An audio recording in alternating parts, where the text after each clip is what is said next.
आज आपको उन 4 कांग्रेसी चोरों की कहानी बताने जा रहे हैं जो दूसरे चरण में लोकसभा का चुनाव लड़ने के लिए चुनावी मैदान में उतरे हैं। राहुल गांधी। कांग्रेसी शहजादे को अमेठी की जनता ने सबक क्या सिखाया। अमेठी छोड़ वायनाड भाग गया चुनाव लड़ने, लेकिन उसके बावजूद अपनी हरकतों से बाज नहीं आ रहा है। इस बार इसकी नापाक नजर आपकी मेहनत से कमाई गई खून पसीने की कमाई पर है।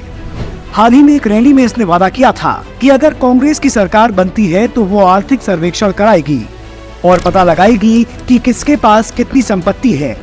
उन संपत्तियों का फिर से बंटवारा किया जाएगा और बांटने के बाद देंगे किसको? उन्हीं को देंगे ना जिनको आज तक देते आए हैं, जिनको कानून बनाकर 8 लाख एकड़ से भी ज्यादा जमीन का मालिक बना दिया, जिनके लिए इनका पीएम कहता है कि देश के संसाधनों पर पहला हक अल्पसंख्यकों का है। तो क्या वायनाड और देश की जनता तैयार है एक बार फिर सर्वेक्षण के नाम पर अपनी जमीन लौटाने के लिए? वैभव गहलोत। अशोक गहलोत का बेटा वैभव गहलोत जालौर से लोकसभा चुनाव लड़ रहा है। ये वही वैभव गहलोत है जिसके लिए उसके सीएम पिता ने कथित तौर पर राजस्थान का खजाना खोल दिया था। दरअसल गहलोत ने अपने बेटे वैभव गहलोत को कानूनी सलाहकार बनाने वाली 2 निजी कंपनियों के लिए सरकारी खजाना खोल दिया था। इन कंपनियों को आंखें मूंद कर ठेके बांटे गए।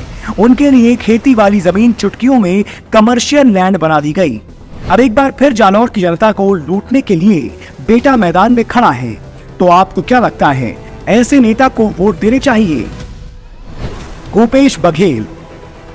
छत्तीसगढ़ के पूर्व सीएम भूपेश बघेल भी राजनांदगांव से चुनावी मैदान में हैं। अरे वही जिनका नाम 6000 करोड़ रुपए के महादेव ऐप घोटाले में आया था, वही भूपेश बघेल जिसकी सरकार में गोबर भी घोटाले की आग से बच नहीं पाया था।